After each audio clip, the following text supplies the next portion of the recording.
안녕하세요. 만나서 반갑습니다. 혹시 너무 피곤해서 이 영상을 찾아오셨나요? 정말 아주 깊이 지쳐 있으신가요? 이런 경험 혹시 익숙하지 않으신가요? 잠자리에 들고 겨우 잠이 들었는데 한두 시간 만에 다시 잠에서 깹니다. 또 깬 겁니다. 몸이 기억하는 그 익숙하고 귀찮은 압박감에 어쩔 수 없이 일어나 화장실로 걸어갑니다. 괜찮아. 금방 다시 잠들 거야. 라고 스스로를 다독이지만 새벽 3시에 또 깨고 어쩌면 새벽 5시에 또다시 깹니다. 어느새 알람이 울릴 시간이 되면 결국 깊고 편안한 잠을 잔 시간보다 화장실을 들락거린 시간이 더 많았다는 것을 깨닫게 됩니다. 하루를 이미 지친 상태로 무언가에 뒤처진 기분으로 그리고 그저 좌절스러운 마음으로 시작하게 되죠. 만약 지금 이런 삶을 살고 계시다면 우선 심호흡을 한번 크게 해보세요. 제대로 찾아오셨습니다. 그리고 여러분이 이곳에 오셔서 정말 다행입니다. 제 이름은 박현우입니다. 제 나이 84세이고 내과 전문의입니다. 제가 의대에 첫 발을 디딘 것이 아득한 1965년입니다. 그러니 헤아려 보면 의뢰로 환자분들을 진료해 온 축복받은 세월이 거의 60년이 다 되어갑니다. 그 반세기 동안 짐작하시겠지만 참 많은 것을 보았습니다. 저는 수만 명에 이르는 수많은 어르신 환자분들의 눈을 마주하고 그분들의 아픔, 두려움, 그리고 삶의 이야기에 진심으로 귀 기울일 수 있는 특권을 누렸습니다. 그리고 여러분께 비밀 하나를 말씀드릴까 합니다. 저는 젊은 의사 시절 당시의 의료 시스템을 참 미워했습니다. 그 현실이 너무나 싫었습니다. 매일 환자분들에게 죄를 짓는 기분이었습니다. 예나고요. 환자 한 분을 단 5분 만에 진료실 밖으로 내보내야 했기 때문입니다. 5분. 단 5분 만에 한 사람의 인생과 그가 겪는 고통을 어떻게 다 이해할 수 있겠습니까? 그건 불가능한 일입니다. 저는 아직도 그 모든 날에 대한 후회를 안고 삽니다. 환자분의 말씀을 어쩔 수 없이 잘라야 했던 마음속 깊은 곳에서는 그분들에게 정말 필요한 것이 시간이라는 것을 알면서도 급하게 처방전부터 써야 했던 그 모든 순간들을 말입니다. 그분들은 그저 자신의 이야기를 들어주고 그들의 삶 속에서 흩어진 조각들을 연결해줄 누군가가 필요했을 뿐인데 말입니다. 제가 지금 여기 있는 이유가 바로 그것입니다. 그 차갑고 딱딱했던 진료실에서 미처 다 드리지 못했던 그 모든 조언을 나누기 위해 이 자리에 섰습니다. 오늘 우리는 많은 어르신이 겪고 있지만 너무 부끄러워서 말을 못하거나 그저 나이 들면 다 그렇지 하고 무시해버리는 문제에 대해 이야기해 볼 겁니다. 제가 분명히 말씀드리겠습니다. 이것은 정상이 아닙니다. 그리고 여러분은 절대 이것을 참고 견디며 사실 필요가 없습니다. 우리는 지금 밤에 소변을 보기 위해 끊임없이 잠에서 깨는 문제에 대해 이야기하고 있습니다. 의학 용어로는 벌프 야간루, 낙토리오, 벌프라고 부릅니다. 이 사소한 문제가 여러분의 삶의 질을 완전히 송두리째 무너뜨릴 수 있습니다. 한번 생각해 보십시오. 그 만성적인 수면 부족 말입니다. 면역력을 떨어뜨리고 혈압을 높이며 뇌를 안개가 낀 것처럼 멍하게 만듭니다. 네, 맞습니다. 여러 연구에 따르면 심지어 치매의 위험까지 높입니다. 그런데도 왜 아무도 이 간단하고 돈 안 드는 해결책을 말해주지 않았을까요?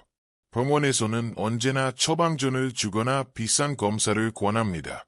오늘 밤 당장 바꿀 수 있는 이 간단한 습관에 대해서는 잘 이야기해 주지 않죠. 왜일까요? 무슨 거창한 음모가 있는 것은 아닙니다. 그저 지금의 의료 시스템이 습관에 대해 이야기하는 것에는 보상을 해주지 않는 구조이기 때문입니다. 어쩌면 가장 강력한 해결책이 일상의 작은 변화에 있음에도 말입니다. 만약 여러분이 스스로 돈 한 푼 안 들이고 이 문제를 관리할 수 있게 된다면 병원을 다시 찾을 필요가 없어지니까요. 그래서 저는 오늘 진료실에서는 말해주지 않는 모든 것을 말씀드리려 합니다. 제가 제 가족에게나 해줄 법한 그런 조언들 말입니다. 시작하기 전에 오늘 이야기가 도움이 되겠다 싶으시면 구독과 좋아요를 눌러주시면 감사하겠습니다. 다른 분들이 이 정보를 찾는 데 큰 도움이 됩니다. 그리고 저는 여러분이 지금 어디서 이 영상을 보고 계신지 정말 궁금합니다. 서울이신가요? 아니면 병실에 계신가요? 따뜻한 안방이신가요? 댓글로 남겨주세요. 저는 그 댓글들을 보며 힘을 얻고 정성껏 답을 달아드리겠습니다. 자, 준비되셨나요? 그럼 시작하겠습니다.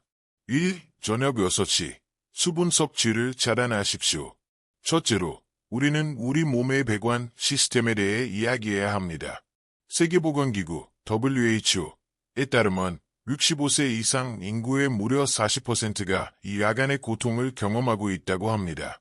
10명 중 4명입니다. 여러분은 결코 혼자가 아닙니다. 원래대로라면 이래야 합니다. 정상적인 경우 우리 뇌의 뇌하수체라는 아주 작은 기관에서 밤이 되면 벌프 항인후 호르몬 AH 벌프이라는 것을 분비합니다. 이름은 어렵지만 하는 일은 간단합니다.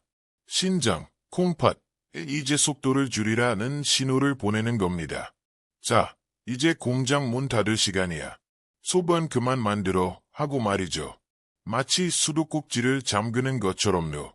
덕분에 우리는 6시간, 7시간, 8시간 동안 깨지 않고 푹 잘 수 있는 겁니다. 그런데 특히 저녁에 우리가 무엇을 합니까?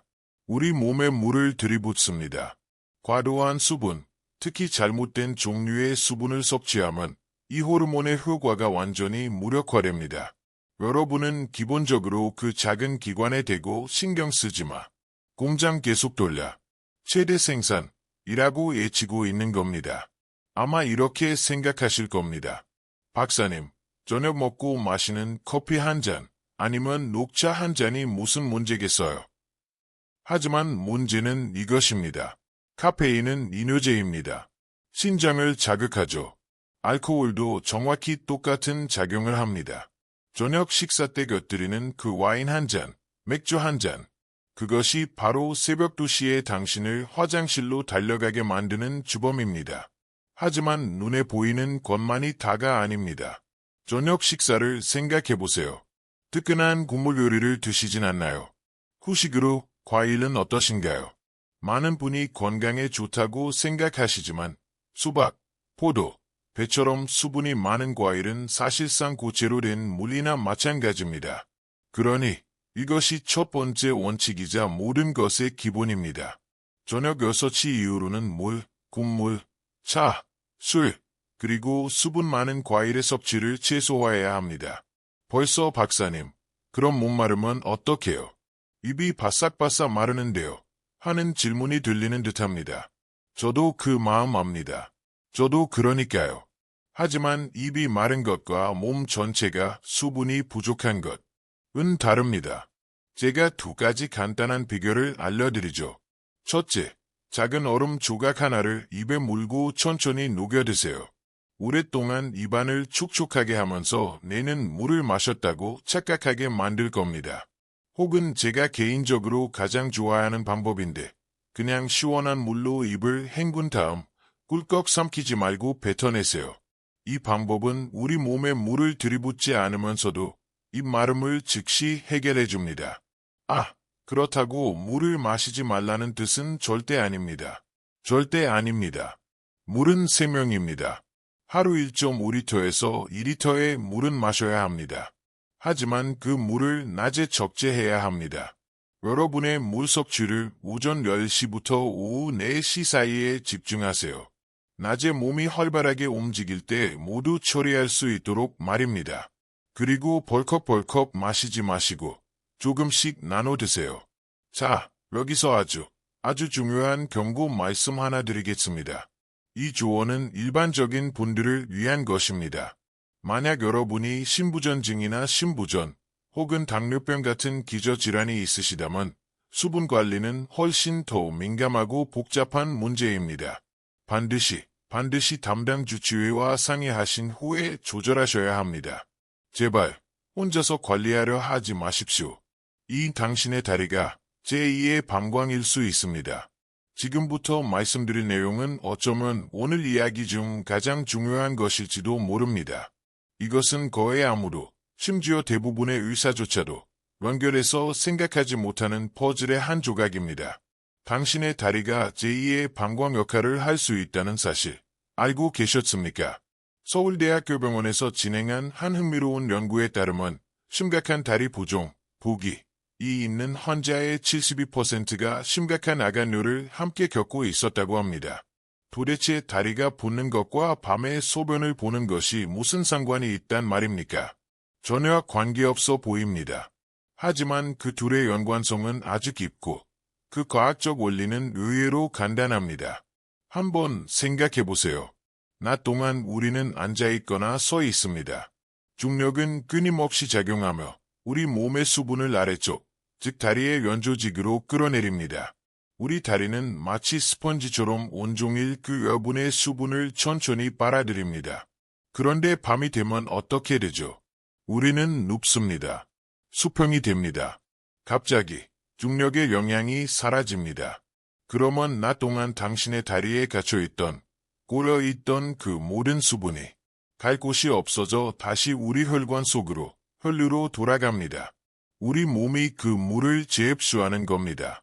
그렇게 수분을 잔뜩 머금은 피는 심장으로 갔다가 혈관을 위해 신장, 콩팥으로 갑니다. 그럼 신장은 이 모든 여분의 수분을 가지고 무엇을 할까요? 맞습니다. 소변으로 만듭니다. 결과가 어떨까요? 낮에는 당신의 다리에 있던 물이 밤에는 당신의 방광을 채우는 소변이 되는 겁니다. 이것이 바로 당신이 매일 밤 잠에서 깨는 숨겨진 비밀스러운 이유입니다. 못 믿으시겠다고요? 지금 당장 이 간단한 테스트를 해보세요. 여러분의 정강이뼈 앞쪽이나 발목을 손가락으로 꾹 눌러보세요. 몇 초간 말입니다. 손을 뗐을 때 하얗게 쏙 들어간 자국이 한동안 그대로 남아있습니까? 혹은 저녁에 양말을 벗었을 때 시뻘겋고 화가 난 듯한 자국이 깊게 패여 있습니까? 그것이 바로 부종, 이디머입니다. 그것이 바로 오늘 밤 당신의 방광을 채울 그 모든 수분입니다. 자, 그럼 이걸 어떻게 해결해야 할까요? 방법은 아름다울 정도로 간단합니다. 첫째, 걸으십시오. 저녁 식사 후 가볍게 30분 정도 산책을 하세요. 이건 헬스나 칼로리 소모를 위한 것이 아닙니다. 이건 생리학의 문제입니다. 걷기는 종아리 근육의 근육 펌프를 활성화시킵니다. 당신이 한 걸음 내디딜 때마다 종아리 근육이 다리의 정맥을 짜주면서 당신이 눕기 전에 다리에 고여있던 수분을 심장 쪽으로 다시 밀어 올립니다. 당신의 신장이 한밤중이 아닌 저녁에 그 물을 처리할 수 있도록 말입니다. 둘째, 다리를 올리십시오. 저녁에 소파에 앉아 텔레비전을 보실 때 그냥 앉아 계시지 마세요. 당신의 다리를 심장보다 높게 15분에서 20분 정도 올리고 계세요. 발목 밑에 쿠션이나 베개를 두세 개 받치면 됩니다. 중력이 당신을 거스르는 게 아니라 당신을 돕도록 만드세요. 저는 제 환자였던 한 분을 잊을 수가 없습니다. 김 선생님이라는 분이셨죠. 78세셨는데 은퇴 후 거에 앉아서만 생활하셨고 그분의 다리는 끔찍하게 부어 있었습니다. 처음 제 진료실에 오셨을 때 힘없이 발을 끌며 들어오시는 얼굴은 피로에 지쳐 잿빛이었습니다. 그분이 말씀하셨죠. 박사님, 밤에 3번, 4번, 많을 땐 5번도 깨요. 너무 피곤해서 아무것도 못하겠어요. 이건 비극적인 악순환이었습니다. 잠을 못 자서 피곤하니 움직일 수가 없고 하루 종일 앉아있으니 다리는 더 붓고 그 부기 때문에 밤에 또 깨는 겁니다. 그분은 덫에 걸린 것이었습니다. 저는 그분께 새로운 약 대신 딱 한 가지 간단한 숙제를 내드렸습니다. 김 선생님, 매일 저녁 8시 뉴스를 보실 때 다른 건 마시고 베개 2개를 받치고 다리를 올리고 계십시오. 그분은 반신반의하셨지만 한번 해보시겠다고 약속하셨습니다. 한 달 뒤 그분이 다시 진료실에 오셨는데 저는 그분을 거의 알아보지 못했습니다. 환하게 웃고 계셨거든요. 얼굴에 혈색이 돌았습니다. 박사님, 이제 밤에 한 번만 깹니다. 어떤 날은 아예 안 깨요. 그 사소한 하루 20분의 습관 변화가 그분의 삶을 되찾아준 겁니다. 그분은 다시 활력이 생겨서 동네 걷기 모임에도 나가신다고 했습니다. 그분은 잠뿐만 아니라 희망을 되찾으셨습니다. 3. 잠들기 전 이중 배뇨를 하십시오. 이 다음 규칙은 너무 간단하게 들릴지도 모르지만 제가 장담하건대 대부분의 사람이 이걸 제대로 하고 있지 않습니다. 나이가 들면서 우리의 감각은 조금씩 무뎌집니다. 청각, 시각, 그리고 뇌, 방광의 감각도 마찬가지입니다. 2020년의 한 연구에 따르면 70대 인구의 65%가 잔뇨, 위지조엘루린을 경험한다고 합니다. 잔뇨란 여러분이 소변을 다 봤다고 생각한 후에도 방광에 남아있는 소변을 말합니다. 나이 든 방광은 마치 오래된 풍선과 같아서 속의 것을 완전히 비워내지 못합니다. 여러분은 방광이 찼다고 느끼지 못할 수도 있지만 실제로는 여러분이 생각하는 것보다 더 차 있는 경우가 많습니다. 그런데 흔히 하는 실수가 무엇입니까? 졸음이 오면 앙치질을 하고 그냥 그대로 자리에 눕는 겁니다. 마려우면 일어나서 가면 되지. 혹은 별로 마렵지 않은데 하고 말이죠. 그것이 바로 문제의 시작입니다. 세 번째 원칙, 머리가 베개에 닿기 직전 화장실에 가는 것은 선택이 아니라 필수입니다. 그리고 이 특별한 방법으로 하셔야 합니다. 저는 이걸 벌프 이중배뇨, 더벨보잇, 벌프라고 부릅니다. 소변이 마려운 느낌이 전혀 없더라도 무조건 가십시오. 변기에 앉으세요. 네, 남성분들도 이 방법은 앉아서 하시는 것이 골반 근육 이완에 도움이 되어 더 좋습니다. 그리고 그냥 기다리세요. 인내심을 가지세요. 서두르지 마시고요. 소변을 다 봤다고 생각한 후에 일어나지 마세요. 그대로 앉아 계세요. 30초만 더 기다려보세요. 숨을 깊게 내쉬고 긴장을 풀고 상체를 살짝 앞으로 숙여보세요. 여러분은 아주 조금 더 나오는 것을 보고 깜짝 놀라실 겁니다. 그 마지막 한 방울. 그것이 바로 잔뇨입니다. 그것이 바로 2시간 뒤에 당신을 깨웠을 바로 그 소변입니다. 이 이중 배뇨를 통해 여러분은 진정으로 완전히 빈 방광으로 밤을 시작할 수 있습니다. 당신의 스마트폰이 당신의 방광을 채우고 있습니다. 자, 이제 여러분이 아마 가장 듣기 싫어하실 이야기를 해야겠습니다. 하지만 현대 사회에서는 절대 타협할 수 없는 부분입니다. 2017년 하버드 대학의 한 충격적인 연구에 따르면 잠들기 전 단 1시간 스마트폰을 사용하면 우리의 수면 호르몬인 멜라토닌 분비가 23%나 억제된다고 합니다. 박사님, 그런데 수면 호르몬이 제 방광이랑 무슨 상관이죠? 하고 물으시겠죠. 모든 것이 상관 있습니다. 아까 말씀드린 그 마법 같은 항이뇨 호르몬, ADH를 기억하십니까? 당신의 심장에게 이제 그만 쉬어 라고 말해주는 그 호르몬 말입니다. 그 호르몬의 분비가 바로 당신의 몸이 멜라토닌을 생산하는 것과 직접적으로 연결되어 있습니다. 연쇄 반응은 이렇습니다. 1. 당신이 침대에 누워 스마트폰을 봅니다.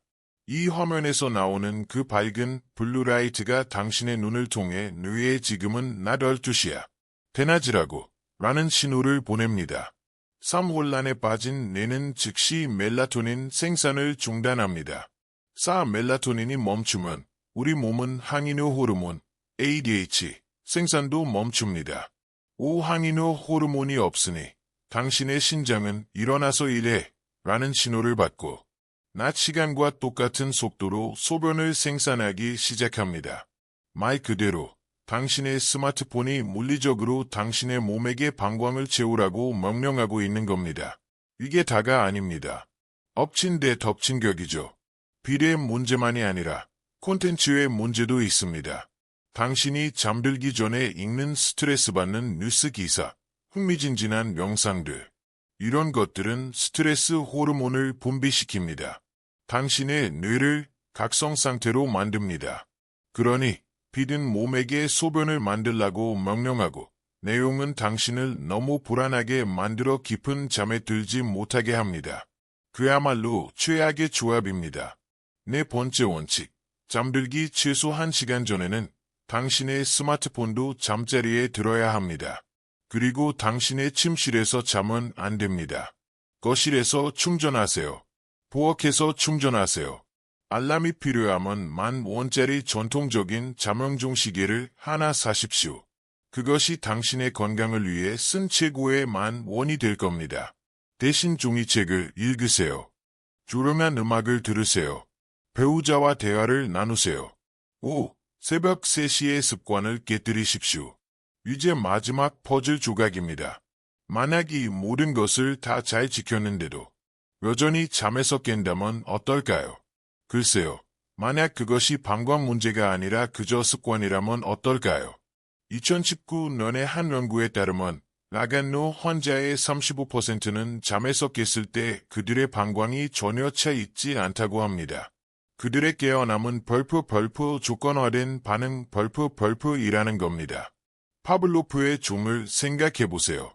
당신의 뇌는 패턴을 학습하는 기계입니다.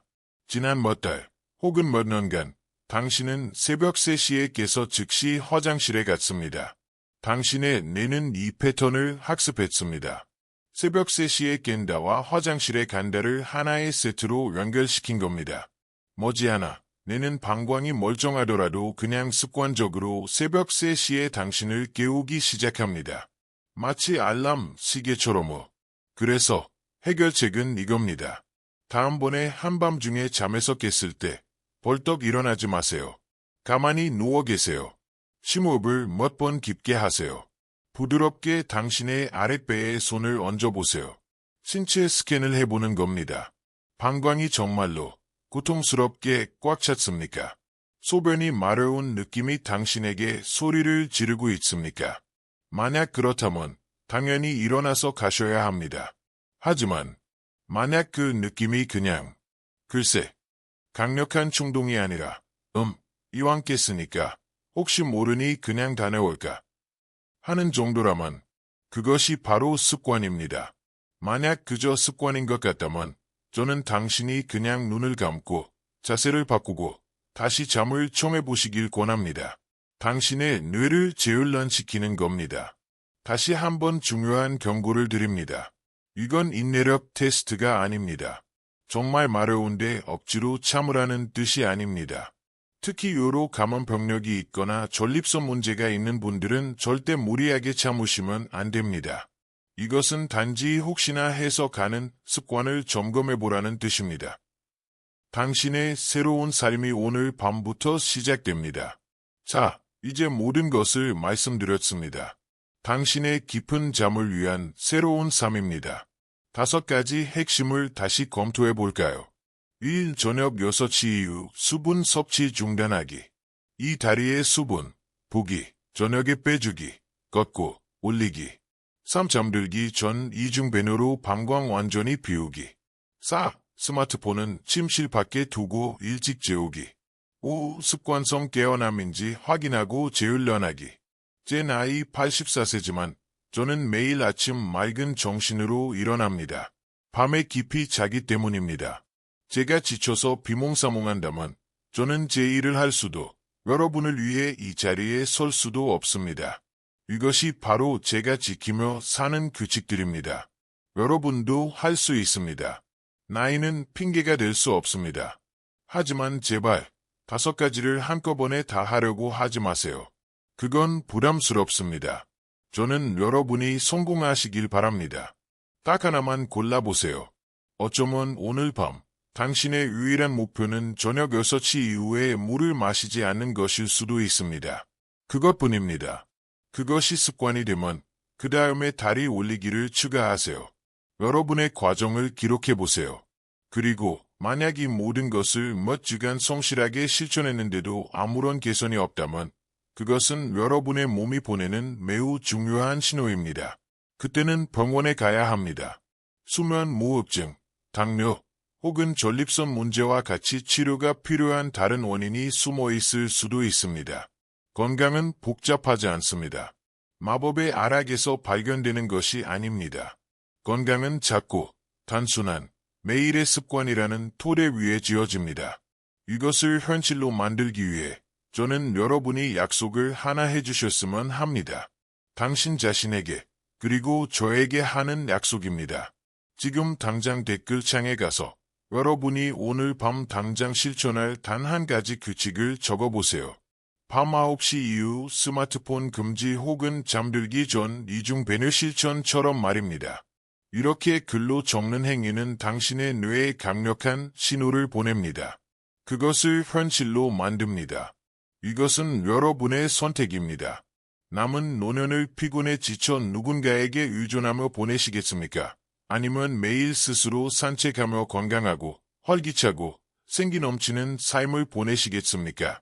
이 모든 것은 여러분의 작은 변화에 달려 있습니다.